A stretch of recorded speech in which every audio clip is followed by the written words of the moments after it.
I think when most people hear Wichita, Kansas, they picture a flat prairie, maybe a wheat field, and not much else.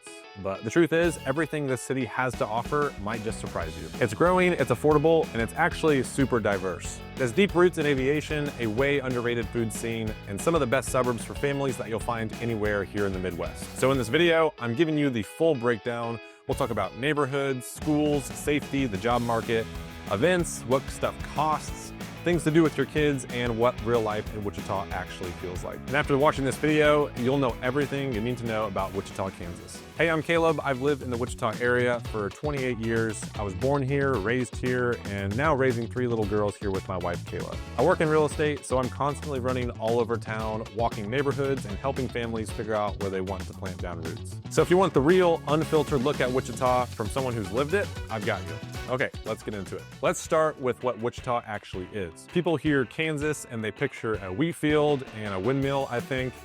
But Wichita is a real city. It's actually the largest metro in the entire state with over 650,000 people across the area. And it's got real industry, culture, and tons of new development happening. Originally, it started as a trading post along the Chisholm Trail, but then it grew fast with the railroad, and by the early 1900s, it became a hub for aircraft manufacturing. And that's how we got the nickname the air capital of the world.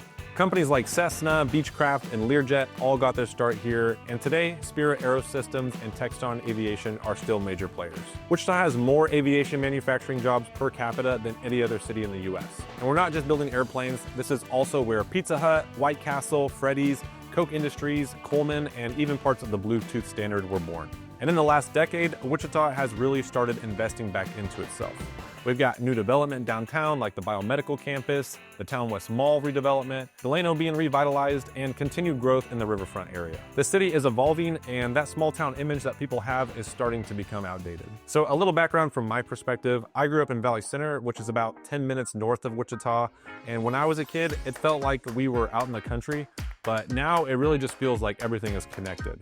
And same thing for people who used to think that Derby or Mays were far out from town.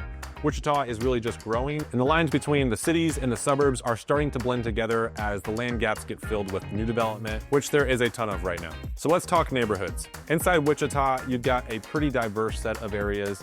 East Wichita has a lot of established neighborhoods with character, tree-lined streets, brick ranch homes, neighborhoods like Eastboro, Rockwood, Brook Hollow, and Woodlawn Village. These are some of my personal favorite areas to show homes in.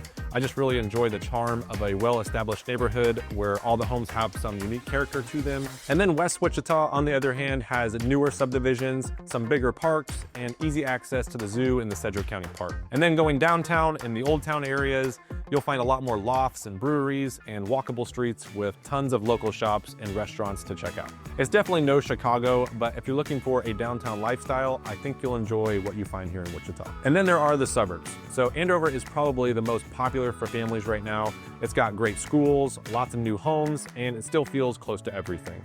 Mays is also similar to that, but it's a little bit more laid back. And Bel Air is starting to blow up a ton lately. It's tucked between Koch Industries and Wichita State University, and it has a lot of new construction and local amenities being added. Derby is a little bit further south, but it has a great downtown, schools, and a lot of local pride. And then Park City, Valley Center, and Goddard all bring something unique to the table as well. And when it comes to schools, Wichita is kind of a mixed bag. The public school district, which is USD 259, is massive for the area. It's got over 50,000 students and a handful of standout magnet programs like Northeast Magnet, Allison STEM, and Earhart Environmental. But overall, the district has a wide range of performance, and that's why a lot of families look just outside the city lines in places like Andover, Mays, Goddard, and Derby. These suburban districts are consistently ranked among the top in Kansas, and they typically have smaller class sizes, newer buildings, and overall better school ratings. And Wichita also has some excellent private options as well, like Wichita Collegiate, Trinity Academy, and the Independent School. For me personally, when I was younger and my wife and I were buying our first home, I didn't really think much about school districts that much, but now that I'm a dad and I work with so many relocating families within Wichita and from out of the state, I totally get how important it is. And for a lot of my clients, the school boundaries are typically the #1 factor when they're choosing where they want to live in town.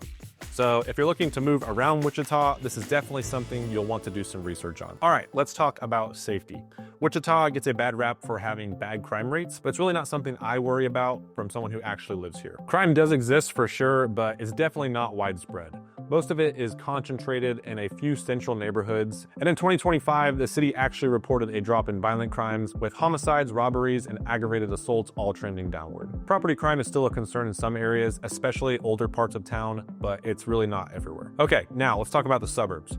The suburbs are way safer in general. Places like Andover, Mays, Bel Air, Valley Center, these consistently rank among the safest places in the entire state. If safety is a priority, there are plenty of areas where you can feel totally comfortable letting your kids ride their bikes to the park. And while we're on the topic of lifestyle, let's talk about what life actually feels like here. One of the biggest reasons we love Wichita is the pace of life. It's not frantic, there feels like there is time and space to breathe, and we've got great neighbors, a tight-knit church community, and kids who get to grow up in a place where people look out for each other. And when we visit bigger cities like Dallas or Houston, whatever, it's fun for a weekend, but I always come back thinking, man, I'm actually glad that I live in Wichita. Okay, so let's move on to what there is to do in Wichita. For families, it's actually pretty great. You've got the Sedgwick County Zoo, which is one of the best in the Midwest, with over 3,000 animals and immersive exhibits like the African Savannah and the new Claussen Tiger Trek. Botanica is a 17-acre botanical garden with over 30 themed areas, including a children's garden, butterfly house, and the insanely popular Illuminations light display during the holidays. This is one of our personal favorites, and my wife takes our kids there almost every week during the summer. Exploration Place, on the other hand, is an interactive science museum right along the river. It's super hands-on with exhibits about flight, weather, engineering, and a massive kids play zone that our girls love. This is a good option when it's way too hot outside and we can spend some time having fun indoors. Another spot we love is the Great Plains Nature Center, which we actually live right by. It has beautiful walking trails and wildlife education programs, and it's like a free mini escape into nature right in the middle of town. Then there's Tanganyika Wildlife Park, which lets you actually feed giraffes and lemurs and get up close to exotic animals in a much more interactive way than a typical zoo.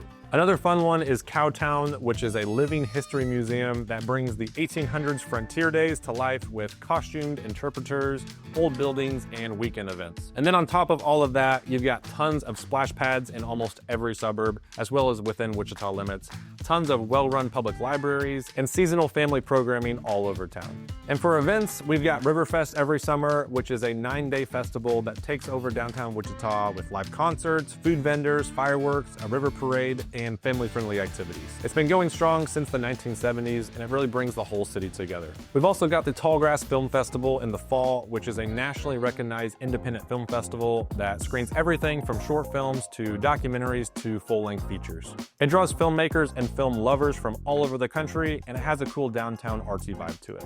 Then there's Autumn in Art, which is a free outdoor art show held in Bradley Fair, where you can walk the lakeside path, shop from dozens of local and regional artists, listen to live music, and enjoy food and drinks. And then each suburb has its own special events throughout the year. Mays Days has parades and carnivals. Valley Center's Fall Festival is packed with a parade, carnival, and lots of family fun. And the Derby Barbecue Festival brings out serious competitors with some of the best smoked meats around. And after all of that exploring, you're probably gonna be hungry, so let's talk about food. Wichita is home to the original Pizza Hut, White Castle, and Freddy's, so we've got some iconic national names, but where Wichita really shines is in its local food scene. For some of my personal go-to spots, there is Homegrown, which is one of the best breakfast and brunch places in town. It's got a cozy community feel, and their homemade Pop-Tarts are a favorite for my kiddos. Then there's Lena's, which is like a no-frills Mexican spot that's open 24/7. This is a quick family favorite if we need something that's quick and cheap, because the portions are huge and their carne asada is great. We also love going to Meddy's, which is an awesome local spot if you're looking for Mediterranean food. Their complimentary pita bread is incredible, and there's nothing on the menu that I don't personally like. But most of the time, I'm getting a lamb or chicken shawarma with garlicky potatoes. And if we're going for a nicer dinner, George's French Bistro is one of our top picks. They've got a rotating seasonal menu, and the ambiance is relaxed, but definitely more upscale, making it perfect for a date night. Chester's Chop House is another favorite, especially if you want a steak with a view. Their waterfront location is definitely more upscale than George's, but they both consistently deliver some of the best food in Wichita. And then there's the Belmont in College Hill, which has some great cocktails, a cozy patio, and their smash burger and roasted chicken are both solid choices.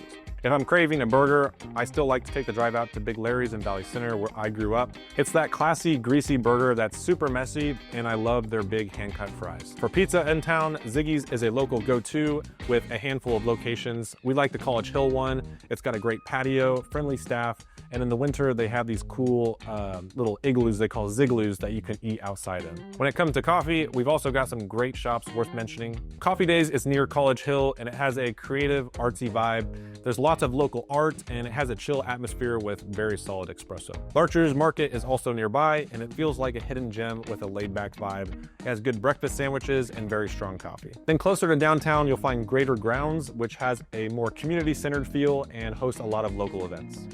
Reverie, on the other hand, is more of a purist coffee spot. If you're into pour-overs or house-roasted beans, this is going to be your go-to place. And apart from coffee, if you have a sweet tooth, we've got some really great options. There is Frost near College Hill, which makes homemade gelato and a lot of baked goods. There's also Coco Dolce, which makes really cool handcrafted chocolates and also has a full dessert lounge downtown where you can grab wine and truffles in a really cool setting. Milk Float is also worth checking out in Delano. It's got super creative desserts like homemade Pop-Tarts, cookie sandwiches, floats, and pies. It's fun, colorful, and definitely a family favorite. So yeah, if you like to eat, Wichita has more than enough options to choose from.